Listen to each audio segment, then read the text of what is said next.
हरे कृष्णा। आषाढ़ मास की शुक्ल पक्ष में पड़ने वाली एकादशी को देवसैनी एकादशी के नाम से जाना जाता है। भक्तजनों, इस दिन से चतुर्मास आरंभ माना जाता है। इस दिन से भगवान श्री विष्णु क्षीर सागर में शयन करते हैं और लगभग 4 माह बाद तुला राशि में सूर्य के जाने पर उन्हें उठाया जाता है। उस दिन को देवउठनी एकादशी कहा जाता है। इस बीच के अंतराल को चतुर्मास कहा जाता है। इस एकादशी को सौभाग्य एकादशी के नाम से भी जाना जाता है।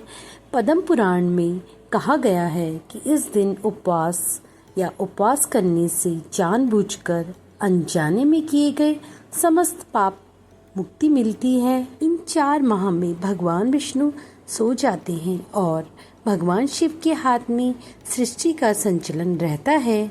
इस अवधि में भगवान शिव पृथ्वी लोक पर निवास करते और 4 मास तक संसार की गतिविधियों का संचालन करते हैं। भक्तजनों, आइए जानते हैं आषाढ़ माह में यानी जुलाई मास में देवसैनी एकादशी का व्रत कब धारण किया जाएगा।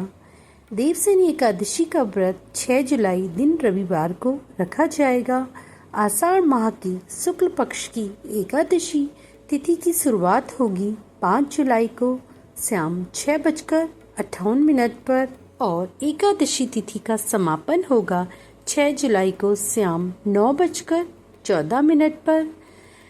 एकादशी का पारण अगले दिन किया जाता है, यानी एकादशी का पारण रहेगा 7 जुलाई 2025 को सुबह 5:29 से सुबह 8:16 के बीच आप एकादशी तिथि का पारण कर सकते हैं। इस व्रत का पारण कैसे करें?